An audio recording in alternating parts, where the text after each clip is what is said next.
정우야, 요즘 많이 바쁘니? 뭐, 항상 비슷하죠? 왜요? 무슨 일 있으세요? 아버지가 다리 깁스를 하고 많이 답답해 하셔. 주말에 시간 좀 내서 같이 나가서 바람 좀 쐬면 좋을 것 같은데, 어떻게 좀 도와줄 수 있겠니? 지금 저보고 아버지 놀러 나가시는 걸 도와달라고요? 그저 발목 삐끗해서 병원에 입원하신 게 뭐 대단한 일이라고 제가 병문안까지 가야 해요? 아들의 차가운 목소리가 제 가슴에 깊이 박혔습니다. 순간 울컥하는 마음에 너무 심한 것 아니냐고 따져 묻고 싶었습니다. 어떻게 그렇게 부모가 다치고 아픈데 냉랭할 수 있냐고요. 안녕하세요. 부엌사연 구독자 여러분. 저는 경기도 화성시에 살고 있는 평범한 60대 후반의 엄마 김성자입니다. 남편과 함께 아들 하나, 딸 하나를 키웠어요. 저희 부부는 얼마 전 큰 결정을 내렸습니다. 바로 두 아이들에게 더 이상 집에 올 필요 없고 연락조차 할 필요도 없다고 선언한 것입니다. 그리고 저희 집 비밀번호도 바꿔버렸고요. 연을 끊겠다는 이야기지요. 처음에는 이렇게까지 해야 하나 고민이 많았지만 오랜 생각 끝에 내린 결론이었습니다. 저희 이야기를 들으시면 왜 이런 결정을 했는지 이해하실 수 있을 거예요. 이 결정을 내리기까지 참으로 많은 밤을 지새웠습니다.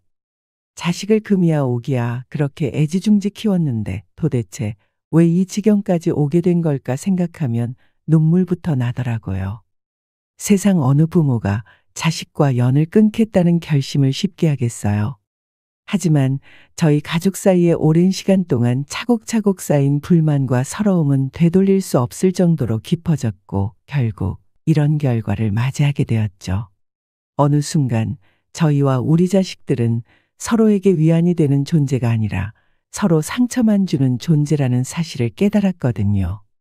저희 자식들은 결혼을 하고 각자의 삶을 꾸리면서 부모를 그저 귀찮은 짐짝 정도로 취급하는 듯 했습니다.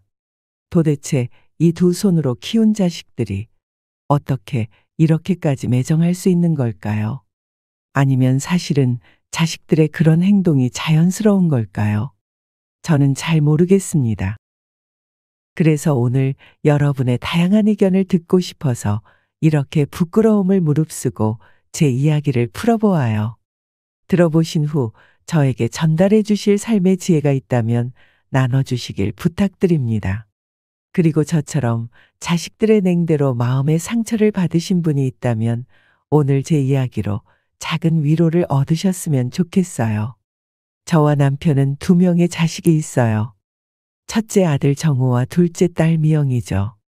남편은 무뚝뚝한 성격이었지만 책임감이 강한 사람이었습니다. 평생 성실하게 직장을 다니며 생활비를 빼먹은 적이 없었죠. 여러 건물의 시설을 관리하는 회사에서 일하면서 모자라지도 넘치지도 않게 가정을 꾸렸어요. 먹고 싶은 것이 있으면 먹고 가고 싶은 곳이 있으면 가는 나름대로 부족함 없는 생활을 했습니다. 그리고 남편은 조금 고지식한 면이 있어서 아이들을 엄하게 대하는 편이었어요. 아이들이 말썽을 부리면 가끔 손바닥을 때리는 체벌을 하기도 했지요. 아이들이 크게 울면 남편을 말리고 싶기도 했지만 그 시절에는 그런 모습이 자연스러울 때였고 또 남편 나름대로 아이들에게 최선을 다해 가르치려는 마음을 알고 있었기에 모른 척 넘어가곤 했습니다. 아들 정우는 털털하고 장난이 심해서 때때로 말썽을 부리곤 했고 딸 미영이는 새침한 성격으로 자기 일은 알아서 잘하는 똑순이었습니다. 눈을 감으면 아직도 우리 아이들의 어릴 때 모습이 눈앞에 서네요. 계란 프라이를 맛있게 먹던 모습, 넘어져서 눈물을 터뜨리던 모습, 자기 몸보다 더 큰 책가방을 메고 학교에 가는 뒷모습. 산을 좋아하는 남편을 따라 휴가철에 찾아간 계곡에서 물놀이를 신나게 하던 모습까지도요. 특히 아들 정우는 겁이 없어서 깊은 물에도 첨벙첨벙 잘도 뛰어들었습니다.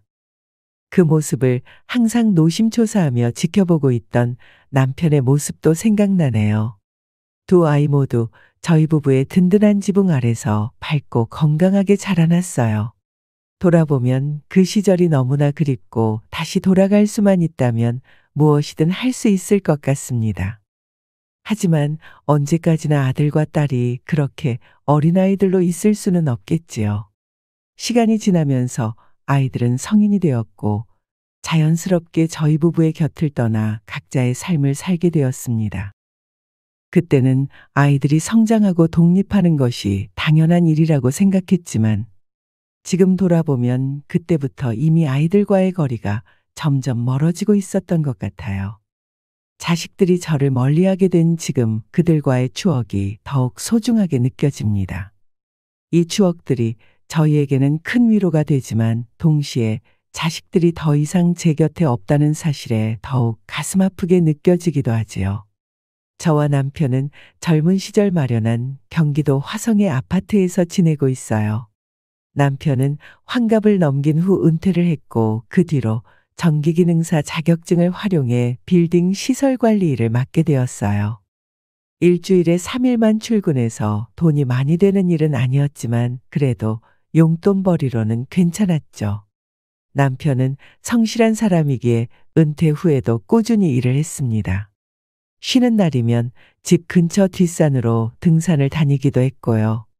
하지만 어느 날부터 남편이 자주 피곤해하고 찬바람만 조금 쐬어도 감기에 걸려 앓아누우면서 걱정이 깊어졌어요.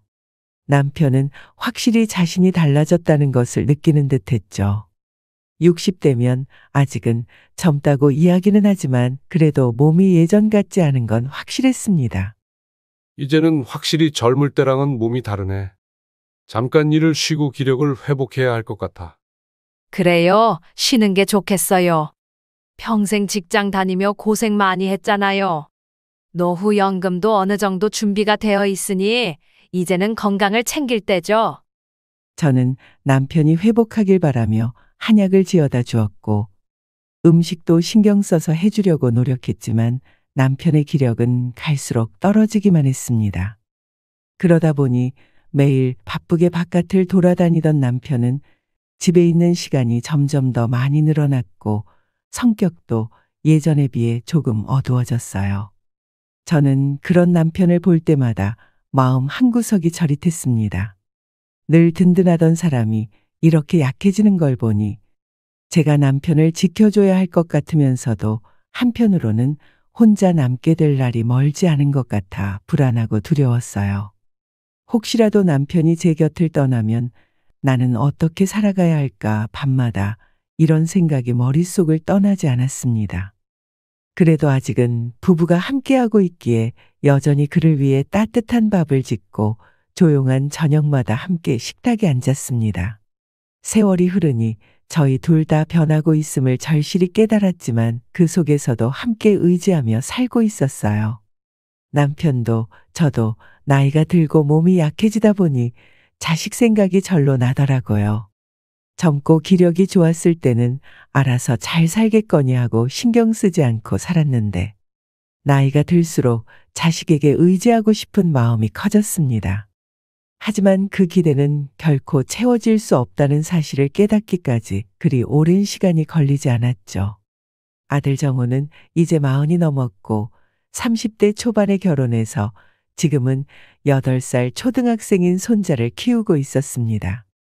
딸 미영이는 30대 후반인데 10개월 전 손녀를 출산했고요. 미영이는 결혼도 늦게 했고 아이도 늦게 가졌기 때문에 지금 한창 육아에 정신이 없을 때였습니다. 두 아이 모두 그야말로 인생에서 가장 바쁜 시기를 보내고 있을 때였어요. 저 역시 그 시절을 지나왔기 때문에 얼마나 정신없이 사는지 누구보다도 잘 알고 있습니다. 하지만 가끔은 그 바쁜 삶 속에서 우리 부부의 존재를 완전히 잊어버린 게 아닌가 하는 생각이 들곤 했어요. 처음에는 저도 아이들을 이해하려고 노력했습니다. 살다 보면 누구나 바쁜 시절 주변을 살피지 못할 수 있지요. 하지만 몇 개월이 지나도록 전화 한 통 없는 게 정말 맞는 걸까요? 1년에 겨우 2번, 명절에나 얼굴 한 번 볼 수 있으면 다행이에요. 그리고 그 명절마저도 찾아오지 못하는 핑계가 넘쳐나죠. 일이 바쁘다, 아이가 아프다, 처가 행사가 있다, 시댁 행사가 있다.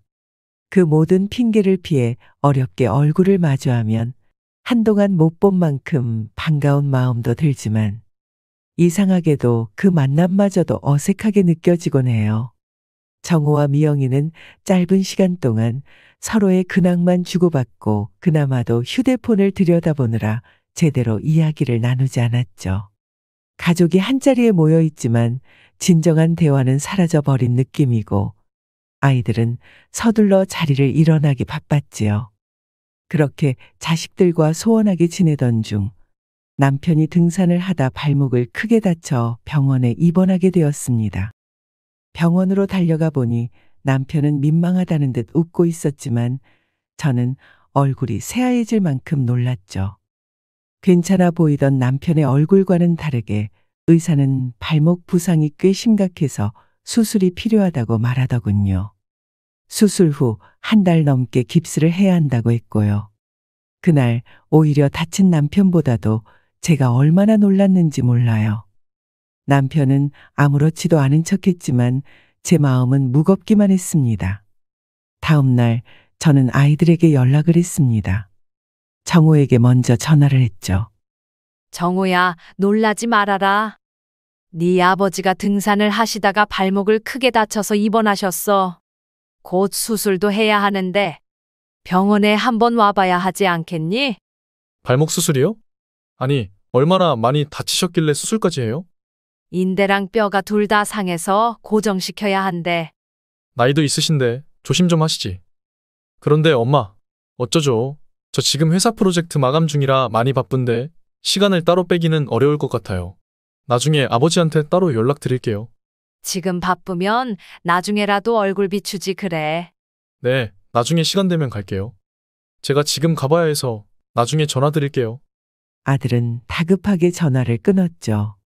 딸에게도 전화해 보았지만 돌아온 반응은 마찬가지였어요. 미영아, 아빠 발목 수술하셔. 병원에 와서 얼굴 보여드려야지.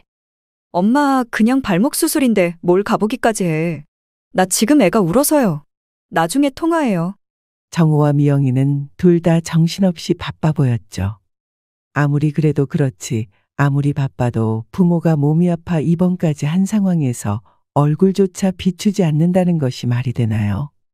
만약 아이들이 남편이 있는 병원에서 멀리 살았다면 이해했겠지만 아들은 분당에 있는 회사에 다니고 있었고 딸은 화성 옆에 있는 수원에서 살고 있었죠.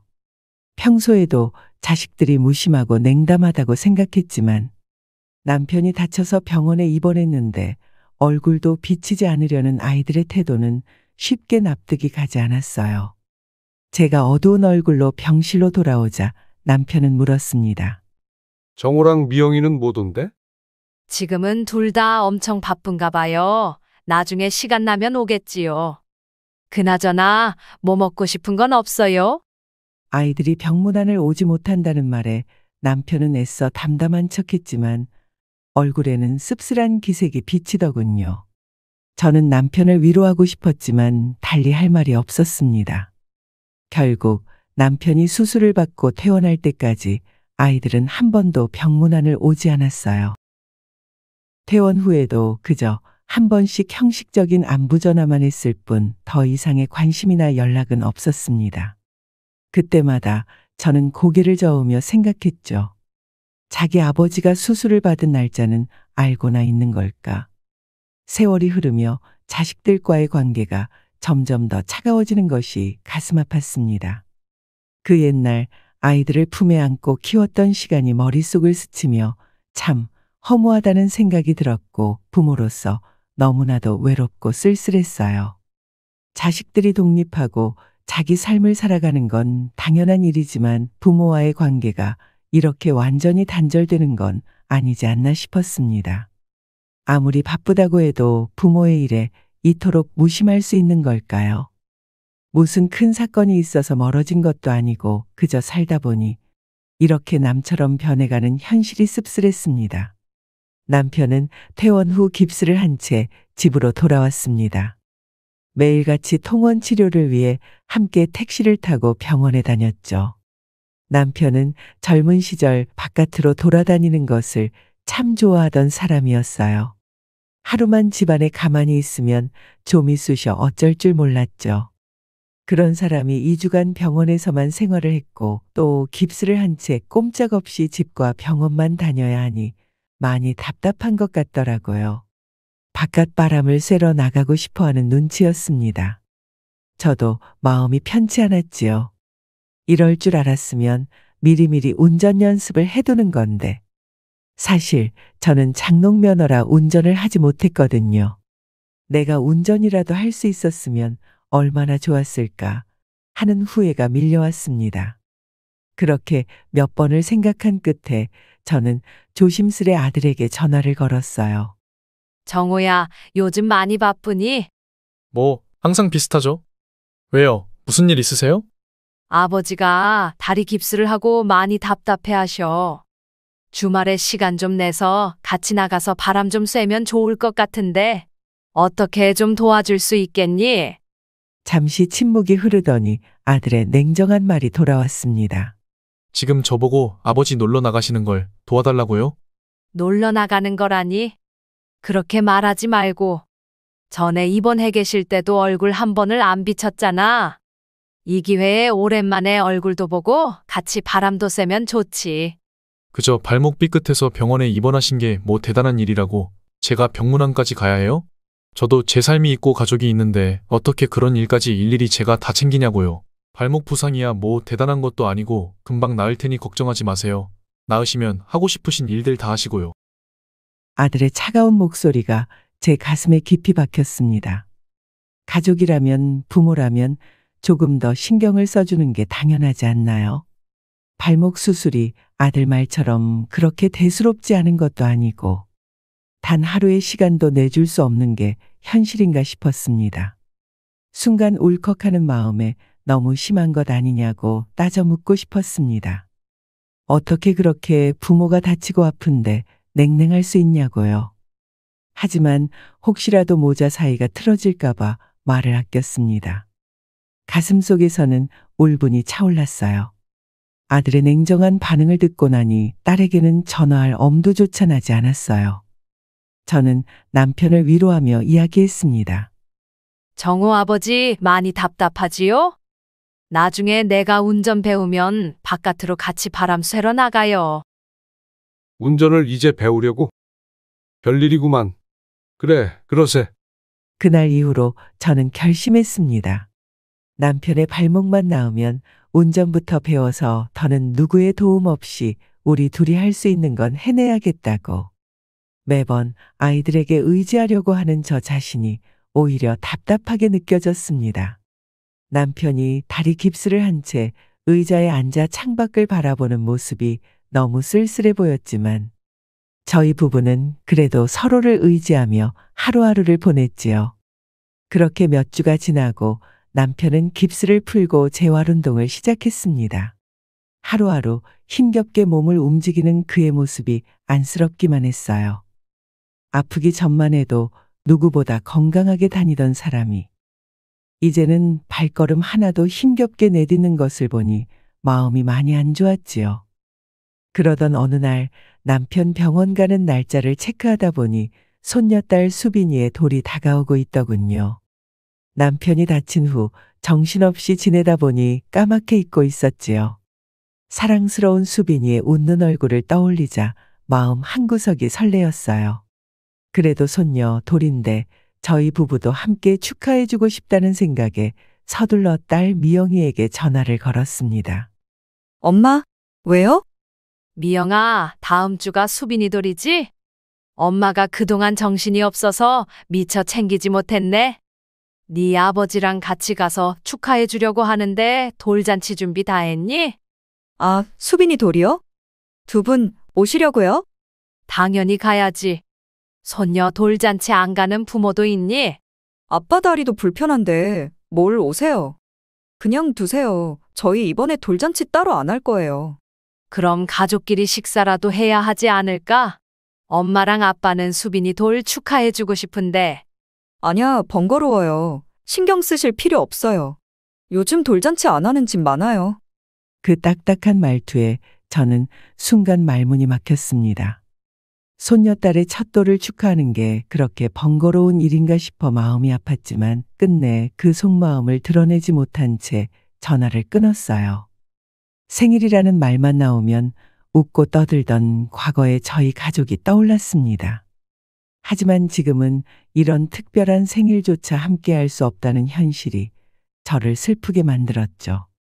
그래도 손녀딸이 돌을 맞았으니 무엇이라도 해주고 싶었습니다. 그래서 돌반지 대신 100만 원을 딸 통장에 입금했어요. 직접 만나서 돌반지를 전해주고 싶었지만 그럴 기회조차 없었기에 돈으로 대신한 거죠. 돈을 보낸 뒤 딸에게서 온 문자 메시지는 단 한 줄이었습니다. 고마워요. 잘 쓸게요. 그 짧은 말 속에서 차가운 거리감이 그대로 느껴졌습니다. 제가 자식들에게 너무 의지하려 했던 걸까요? 아니면 자식들이 저를 너무 쉽게 잊어버린 걸까요? 잘해주려고 노력하고 부담 주지 않으려고 노력해도 자식들은 자꾸만 멀어져 갔습니다.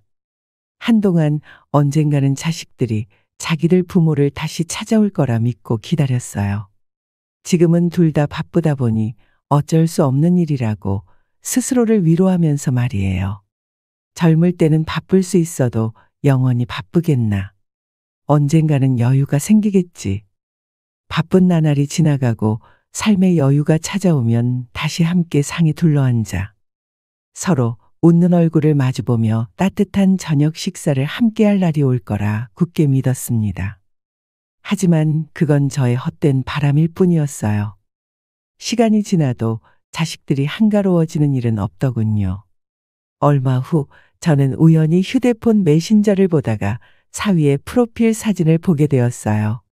거기엔 수빈이의 돌잔치 사진이 올라와 있었습니다. 깔끔한 식당에서 잘 차려진 돌상을 중심으로 사위와 딸 그리고 사돈 부부가 환하게 웃고 있었어요. 처음에는 이게 무슨 일인지 사진을 한참 들여다보았죠.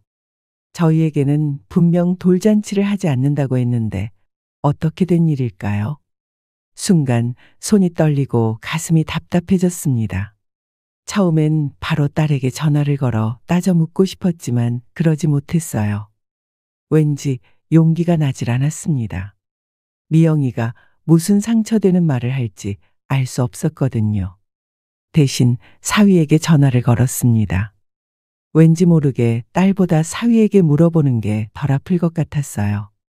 장모님, 안녕하세요. 잘 지내셨어요? 그래, 이서방. 별일 없나? 네, 다들 잘 지내고 있어요. 그나저나 장인어른 다리는 좀 어떠세요? 괜찮아. 열심히 재활 중이야. 그런데 수빈이 돌잔치는 잘 지냈는지 궁금해서. 아, 네, 잘 지냈죠. 그때 집사람한테 들었어요. 장인어른께서 다리가 많이 아프셔서 참석하기 힘하시다고 미안해하셨다고요. 저희 정말 괜찮습니다. 덕분에 수빈이 돌 잘 지냈어요. 순간 눈물이 핑 돌았습니다. 딸은 우리가 돌잔치에 가지 않겠다고 한 것처럼 말한 모양이더군요. 수빈이 돌잔치에 참석할 수 있었는데도 저희를 빼고 시댁어른들만 모시고 진행했다는 사실이 너무나도 서운하고 억울했습니다. 도대체 왜 그랬던 걸까요? 이 부모가 귀찮아서? 아니면 아버지 다리 저는 모습이 보기 싫어서? 저는 서둘러 전화를 끊고 서운함에 눈물을 훔쳤지요. 나중에 방에서 나온 남편이 무슨 일이냐고 물어봤지만 저는 아무 말도 하지 못했습니다. 사실 남편은 며칠 전만 해도 손녀딸이 보고 싶다고 하며 수빈이 돌을 무척 기다리고 있었거든요. 그런데 이 사실을 알면 남편이 얼마나 상처를 받을지 뻔했기에 차마 말할 수 없었지요. 자식들의 이런 반응이 반복될수록 저는 점점 더 지쳐갔어요. 자식들에게는 저희 부부가 더 이상 우선순위가 아니란 사실이 너무나도 분명해졌습니다. 자식들은 바쁘다는 이유로, 시간이 없다는 이유로 늘 저희를 외면했거든요.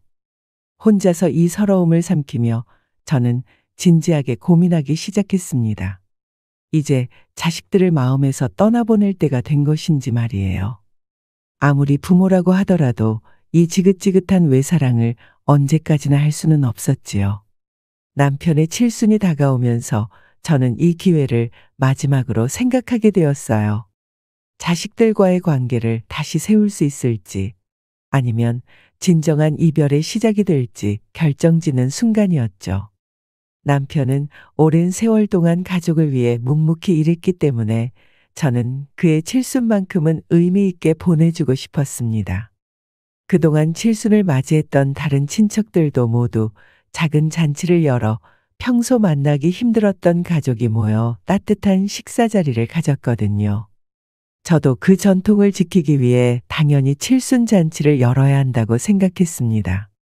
제가 혼자 준비하기는 어려웠기에 아들과 딸에게 연락하여 확실하게 이야기했어요. 아버지 칠순은 그냥 지나치지 말고 꼭 친척들과 함께 할 수 있는 저녁 식사 자리를 마련해 달라고요. 하지만 예상했던 대로 아이들의 반응은 차갑고 무심했습니다. 엄마, 요즘 누가 칠순잔치예요? 그냥 용돈 받고 끝내세요. 다들 바쁘잖아요. 칠순 잔치요? 옛날에 못 살던 시절이나 칠순이 특별했지. 요즘 칠순은 그리 특별한 것도 아닌데 무슨 잔치식이나 해요. 엄마, 나도 해드리고 싶은데 힘들어서 그래요. 그냥 용돈 드리면 안 될까? 그 말을 들었을 때 제 마음 한구석이 쿡 찔리는 듯 아팠습니다. 그래도 저는 포기하지 않고 단호하게 대답했어요. 칠순이 특별하지 않다고?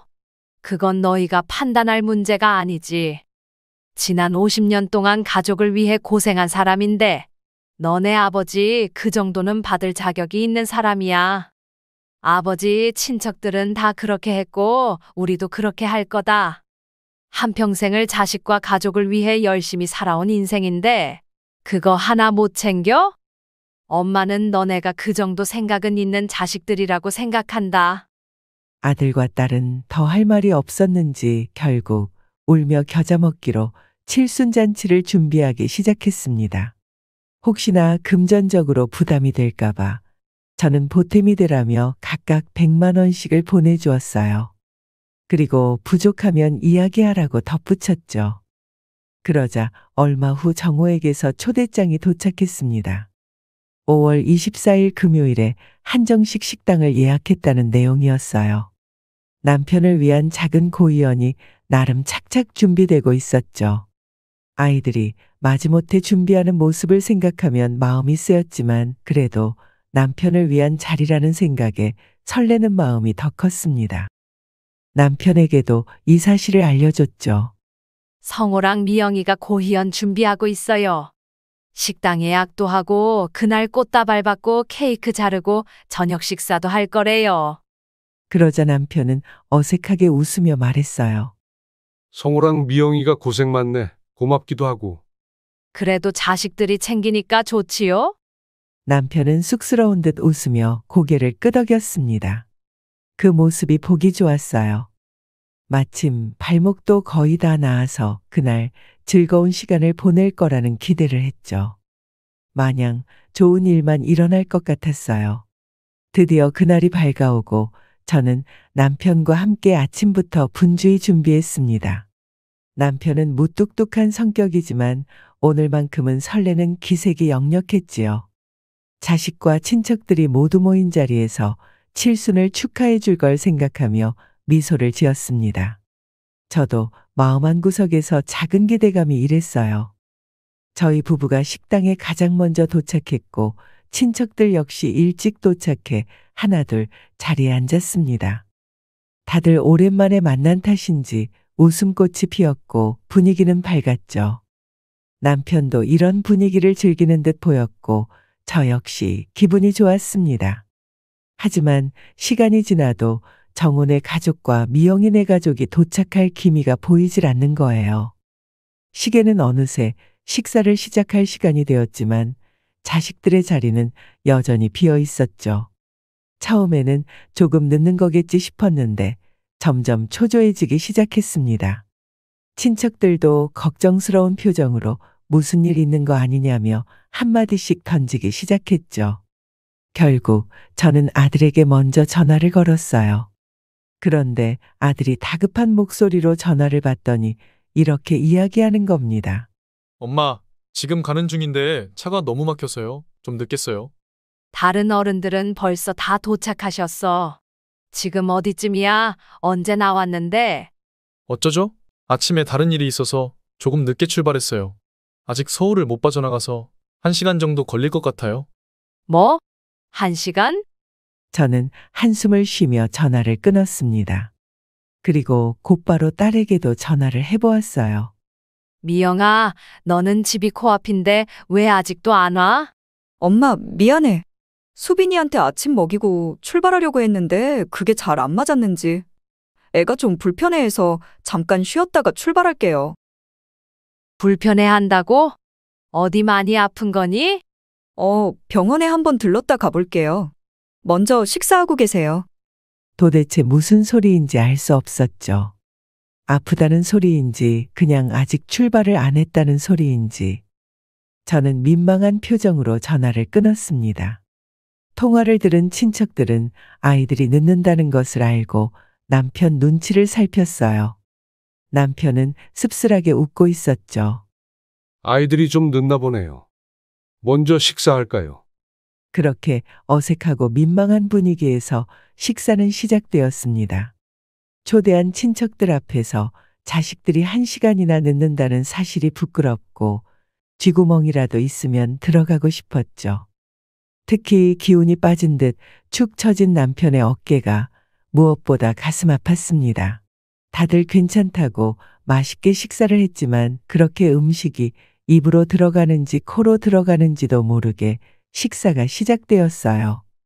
친척 중 누군가 분위기를 띄워보려고 밝은 이야기를 하면 다들 동조하며 웃으려고 노력했지만 금방 분위기는 다시 차갑게 식고 말았습니다.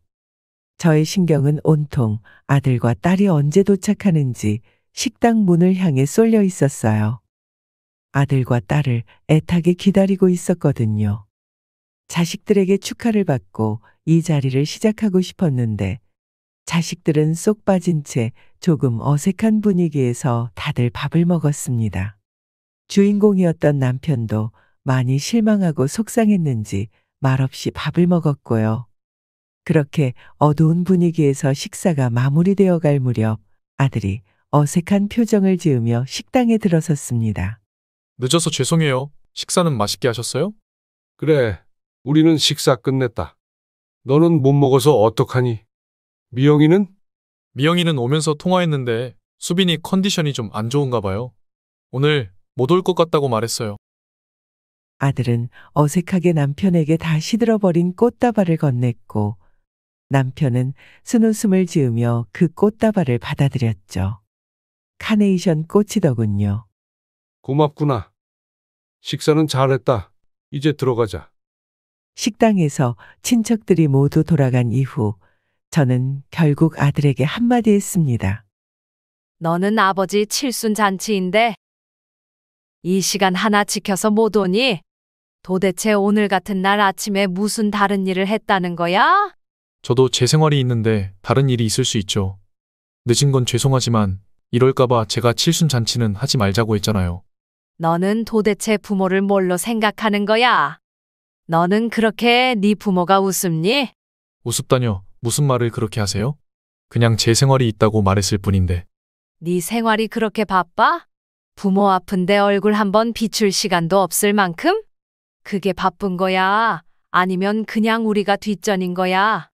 네 할 일 다 하고 심지어 너네 집에서 키우는 개 산책하는 일까지 다 마친 다음에 그 다음에야 챙기는 게 부모냐? 아들은 저의 호통에 입을 꾹 다물었습니다. 그도 그럴 것이 정말 아들은 키우는 개 산책은 비가 오나 눈이 오나 단 하루도 빼먹지 않고 열심히 시켰거든요. 하지만 자기 부모를 위해서는 단 1시간도 쓰기 아까워했죠. 매일같이 쓰는 것도 아니고 1년에 몇 번 있지도 않은 그 시간을 말이에요. 저는 아들을 두고 차갑게 돌아섰고 남편과 함께 집으로 돌아왔습니다. 결국 집으로 돌아와 눈물을 터뜨리고 말았어요. 남편은 제 어깨를 감싸며 따뜻하게 위로해 주었습니다. 아들, 딸이라고 있는 게 이래도 되는 거야? 나 너무 속상해서 진짜 억장이 무너져요. 왜 당신만 그렇겠어? 충분히 이해하네. 우리가 아이들을 이제 떠나보내야 하나 봐. 그 후 저는 남편과 오랫동안 대화를 나누었어요. 남편도 그동안 말을 하진 않았지만 아이들에게 쌓인 섭섭함이 꽤 많았습니다.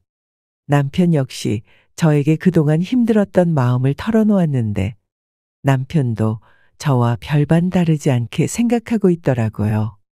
저희는 그날 중요한 결심을 했습니다. 이대로 자식에게 무엇인가 자꾸 기대하는 것 자체가 저희에게 가장 큰 상처라는 걸 깨달았어요. 이제 다 키웠고 둘 다 잘 살고 있으니 우리 역할은 끝난 거 아니겠나? 이제 없는 셈 치고 우리끼리 다시 잘 살아보세. 옛날에 자식이 없던 시절처럼 말이야. 그래도 너무 아쉬워요. 그동안 어떻게 키웠는데 이렇게 허무하게. 그 아이들도 이젠 또 누군가의 부모이지 않나. 이미 부모가 된 자식들을 우리가 뭐하러 더 붙들고 있겠어. 저는 남편 품에서 오랫동안 눈물을 흘렸습니다. 자식들이 아닌 저희 부부의 삶을 지키기 위해 그들을 떠나보내야 했어요. 그날 밤 남편은 집 비밀번호를 바꿨습니다. 새 비밀번호를 입력하면서 손이 떨렸어요. 자식들에 대한 그리움과 실망 그리고 우리 스스로를 지키고자 하는 의지가 뒤섞여 머릿속이 복잡해졌습니다. 자식들이 부모에게 이렇게까지 무관심할 수 있다는 사실이 저희 부부를 깊은 상처로 몰아넣었죠. 그리고 나서 각자 핸드폰에서 자식들의 번호를 지웠습니다. 이런 결정을 내릴 수밖에 없는 현실이 너무나 서글펐어요. 하지만 마지막까지 마음 한편으로는 이 결정을 통해 자식들이 부모가 얼마나 소중한 존재인지 깨닫게 되기를 바랐습니다. 자식들이 이 변화에 놀라며 자신들의 행동을 반성하기를 바랐죠. 처음에는 마음이 무거웠고 자식들이 언제 찾아올지 모른다는 불안함이 있었습니다. 그들이 비밀번호가 바뀐 것을 알았을 때의 반응이 두려웠기도 했고요. 집에 찾아와 문이 열리지 않자 저에게 연락을 해올 때 그땐 어떤 말을 해야 할지 고민도 많이 했어요. 그러나 시간이 지날수록 오히려 마음이 편해졌습니다. 더 이상 자식들이 언제 찾아올지 또 얼마나 실망할지 걱정하지 않았어요. 그 후 남편과 저는 더 이상 아들과 딸에 대해 이야기하지 않았습니다. 대신 얼마 전부터 저는 남편에게 운전을 배우고 있어요. 아직 모든 것이 서툴지만 여유를 가지고 천천히 배워나가고 있습니다. 운전이 익숙해지면 옆에 남편을 태우고 제가 직접 운전을 해서 바다를 보러 갈 계획도 세우고 있어요. 남편과 저는 새로운 취미와 친구들과의 만남을 통해 삶의 새로운 의미를 찾아가고 있습니다. 더 이상 자식들에게 기대하지 않으니 이게 참 묘한 자유로움을 주더군요. 물론 때때로 자식들 생각이 나지 않는 것은 아닙니다. 특히 명절이나 생일 같은 특별한 날에는 더욱 그렇지요. 하지만 이제는 그 생각이 저를 완전히 지배하지는 않아요. 오히려 남편과 남은 날들을 어떻게 하면 더 잘 지낼 수 있을지 매일 고민하며 살고 있습니다. 여러분, 오늘 저희 이야기는 여기까지입니다. 여러분도 저희 부부와 비슷한 상황에 처해 있다면 자식에게 상처받지 마시고 끝까지 스스로를 지켜나가길 바랍니다. 부모로서 자식들에게 무조건적인 사랑을 주는 것도 중요하지만 스스로의 삶을 지키는 것도 중요하니까요. 이 경험을 통해 저는 진정한 독립과 자유의 의미를 찾게 되었답니다. 비록 쉽지 않은 결정이었지만 지금까지는 이 결정에 만족하며 살고 있어요. 오늘 제 사연을 들어보신 후 저희 부부에게 전달하고 싶은 의견이 있다면 꼭 댓글로 남겨주세요. 따뜻한 공감과 위로의 글도 좋고 날카로운 일침도 좋습니다. 모두 꼼꼼하게 읽어보고 겸허하게 받아들일게요. 그럼 지금까지 제 이야기에 귀를 기울여 주셔서 감사합니다.